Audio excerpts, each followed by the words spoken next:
Welcome back to the channel, folks. I'm going to show you today how to fit a Mk1 front bumper lip spoiler, which to my mind should be on every Mk1 MX5 anyway, because it just totally transforms the look. So we've got this yellow California here that we've been doing work on recently, and that's basically the spoiler that goes with it. These spoilers, they're readily available from MX5 Parts. That's where this one's come from. I'll put the link down in the description. So let's first of all go through what tools you're going to need. It's really quite easy to do. Obviously I've got this car up in the air. You do need to get the car up in the air and ideally get the front wheels off, just makes life a little bit easier. So yeah, you can do it just jacked up on your driveway, is absolutely fine. So really quite easy to do. It comes with all the hardware you need. So you get all your bolts. These are the bolts that go up through the spoiler into the bumper.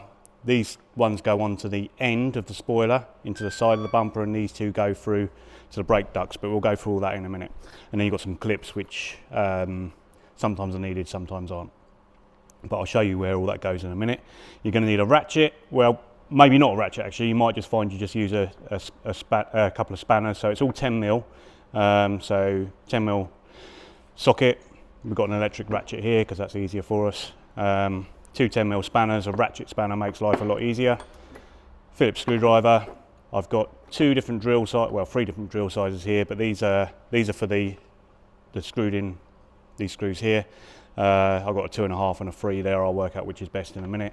And that's a 7mm for these because these are M6, so it just gives you a little bit of leeway. All right, so as I say, car's up in the air. Oh, most importantly, your favourite brew. Right, so, and I've got a clamp here which just makes, I may or may not use, we'll find out in a minute. Right, so the first thing to do is just offer it up to the car. Make sure it's sort of fitting how you want it to fit. Sometimes these need a bit of persuasion to get them exactly where they go, but round the corner here is an important spot. That's sort of something you need to get right, and sort of pull it round all the way around. So what I'm going to do first of all is work out where the middle is. So probably need a ramp a bit higher. My glamorous camera assistant's going to raise a ramp for me. That'll do. Right, so as I said before, you want to get the edge about right. That's going to give you your rough centre point. So I'm just going to clamp that in place there, just to make sure I'm sort of in the right ballpark. And then I'm just going to test each side. So you can see there, look, where I put that there, I've got too much of a gap that side, so I'm just going to check the other side. Yep, so it's gone sort of in the wrong place. So I'm just going to try and bring it round a bit. I haven't done that clamp too tight, so I've got a bit of movement in it. That seems to be about right there. And that seems to be about right there. So what I'm going to do first is these bumper stays here. This fits in here, if Roy can see that. That goes through there. Now on this car, it's going to be very easy for us to do that because this car's all been apart. It's had a full respray. What you may find is that you can't undo this bolt and it might snap. So it might. I would recommend, if anyone's doing this at home, is to perhaps order some of these as well, because it may well make your life a lot easier. The bumper will be okay without it, but you can get a bit of movement here and that can sometimes distort things, so it is better to have it. So I'll put a link in the description again to those, which can also be ordered from MX5 Parts. Well worth keeping them if you can. So what I'm going to do is I'm just going to buzz these off, because then I can get this fixed up there, and that sort of gives me a really good starting point so I can make sure everything's right before I drill any holes.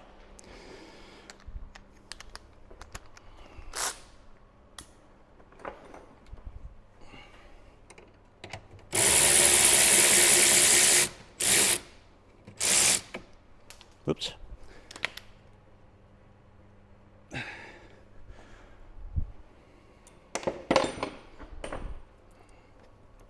check whether these are going to be long enough.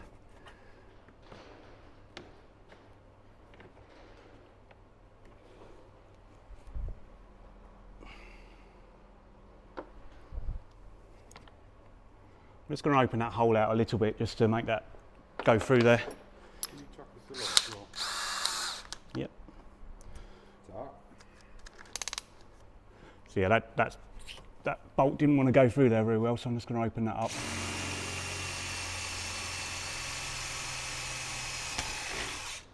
I'll do the same the other side.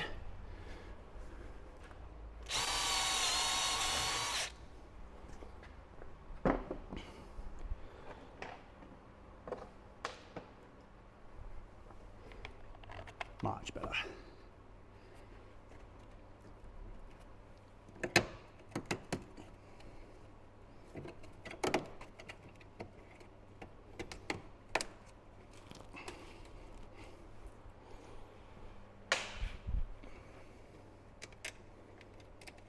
So this is where this has been apart before. This has been converted to a nut and bolt. Normally there's a captivated nut welded onto this brace here.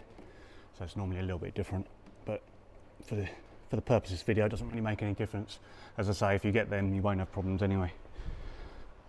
Right, so that's that. I've just done that loosely. Doesn't need to be tight yet because we're probably going to take it off again after we mark out where all the holes are. So go around to the other side.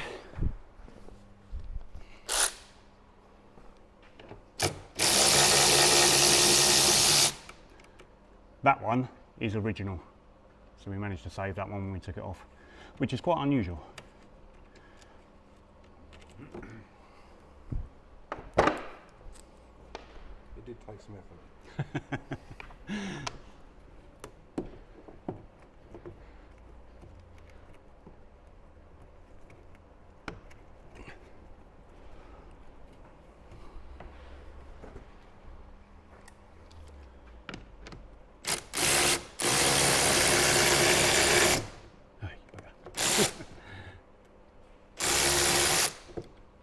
So this is offering a bit of resistance here because this brake duct is sort of wanting to push on the bumper, get it round to the right place, but you'll find things like that might happen sometimes. These bumpers are old now, and they're not all the same shape they used to be.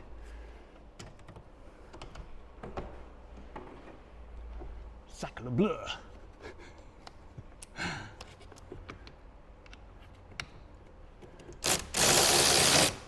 The hand of God. Which I do, it's doing up instead of undoing.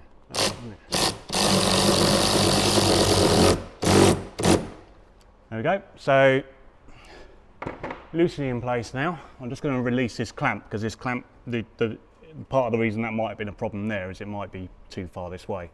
So I'm just going to release that a little bit, just see where it fits. And you want to come to the other side because if you look in here, look, there's a bit of a scallop on that.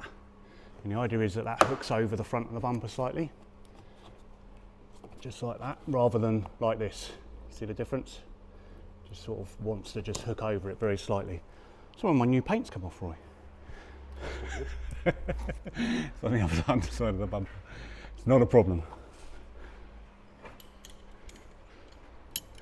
Right, let's clamp that there. That's now, as you can see on the front here, that's hooking over the bumper quite nicely. So what I'm going to do now is we're going to see if I can get the drill in. If I can get the drill in without taking it back off again, which I think I possibly can, yep. So now I don't need to, just going to do these two sort of more central ones first and put the bolts up through. These are quite handy, these bolts that come in because they've got a serrated, on the nut they've got a serrated flange, which does make life a bit easier because it tends to bite. You don't always need to get a spanner on the other end once it sort of starts to bite.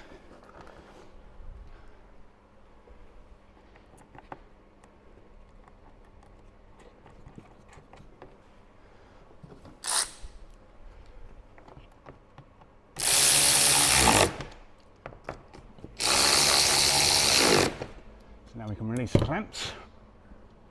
I'm going to check these corners, just make sure I'm still happy with those.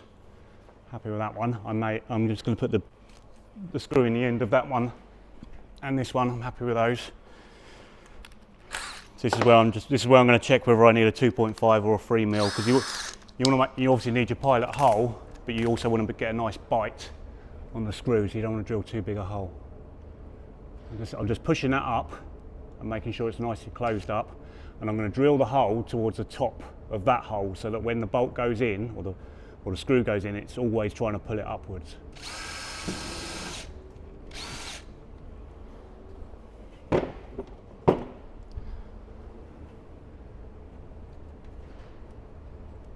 Yeah, 2.5's perfect for that. You see how that lifted that up? That's because I did the hole higher up towards the top of the hole in the spoiler, so it's always lifting it up. Come around and do the same this side.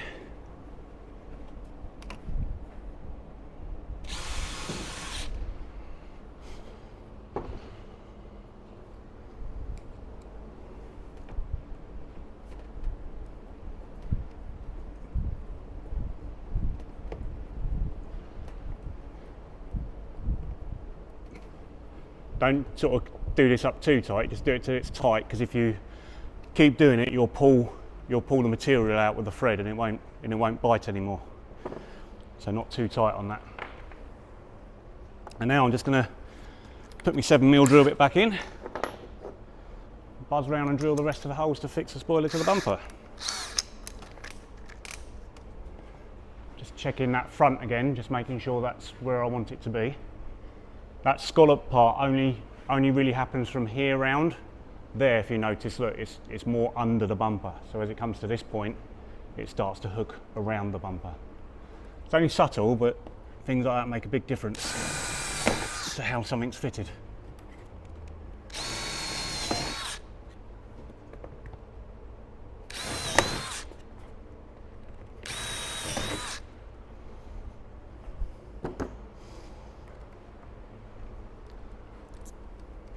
Ooh. I've just realised I might have to take this off. I haven't fitted one of these for a while. I might not be able to get that one in there. I'm going to try that now, just to see if I can.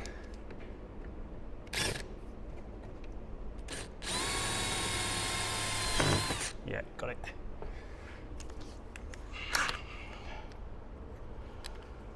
I would probably recommend marking that one and doing that one with it not on the car.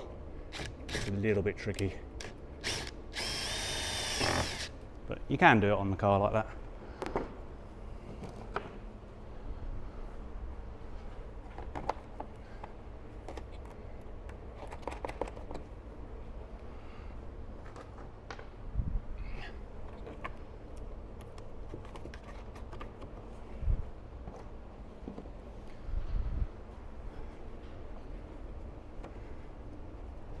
He says. Come back to that in a minute.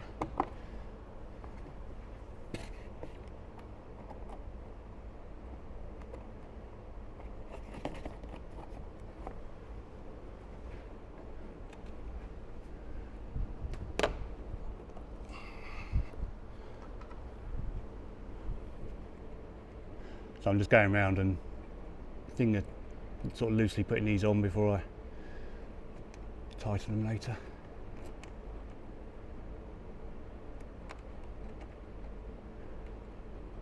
So because I've done that one on the car, it's gone in at a bit of an angle, so it's sort of not being as easy as it perhaps might if it was drilled with the spoiler off the car.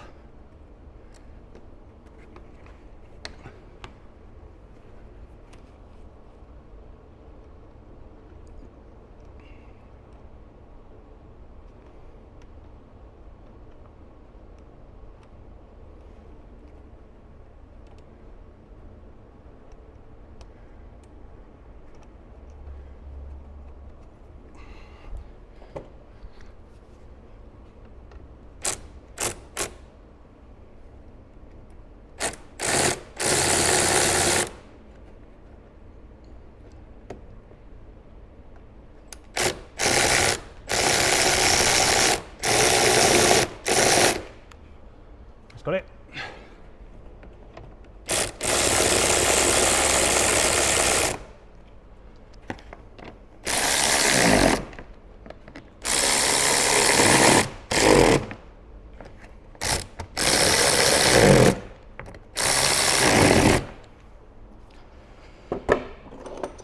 I couldn't quite get the socket in there properly on this one, so I'm just going to tweak it up.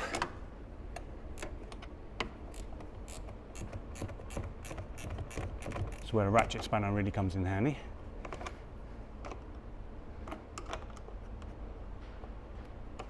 It's just, they're quite close to the front of the spoiler, so you can't really get the get a socket on it very well.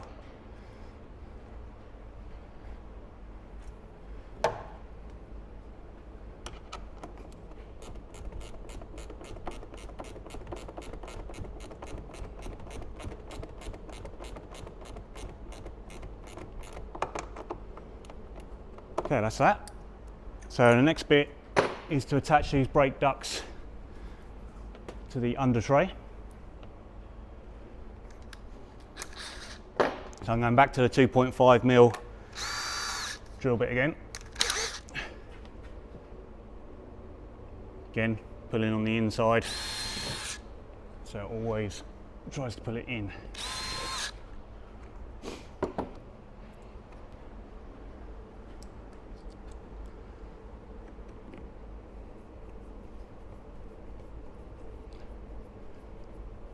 That's that.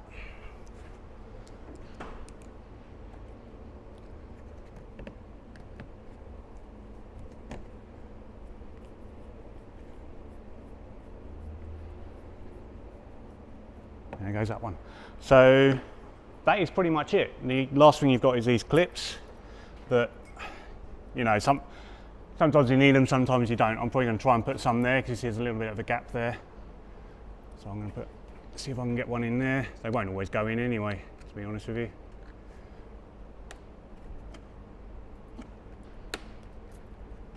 There we go, there's one there. And I'm going to put one on the other side.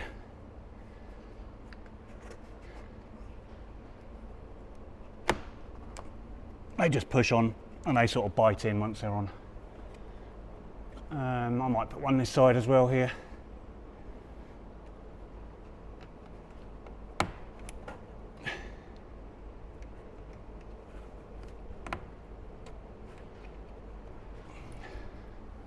Same the other side.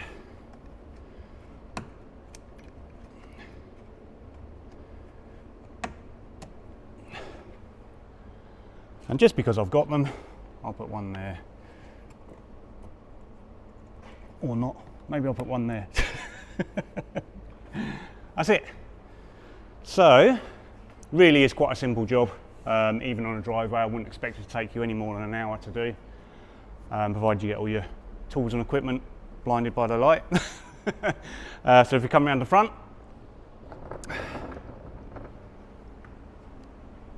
remove my greasy fingerprints. You can see that it just greatly improves the front of these cars. What I'll do is I'll get it down on the ground and show you it all on the ground afterwards. But I mean, the story is that these cars were always designed to have these spoilers, and they were, I've read this somewhere years ago, whether it's true or not, but apparently they were taken off because they were getting damaged when the cars were being shipped overseas and coming on and off the boats. So it ended up being an optional extra. But what you will find with this is it will, well, obviously there's a visual aspect of it, but it's also that you will find it will reduce front end lift at high speed by having that on there. The car was designed for it as far as I understand. So right, I'll get this off the ramp and then we'll get it outside and I'll show you I've taken a little before picture, so we'll do a before and after and you can see what it looks like, what the difference is. I shall join you in a minute after my brew.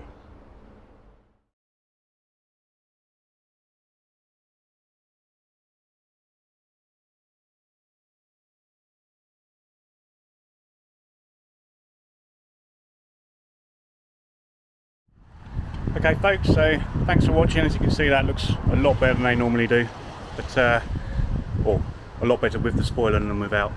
So thanks for watching, thanks to MX5 Parts for providing us with that spoiler, and we will catch you on the next one. Bye bye.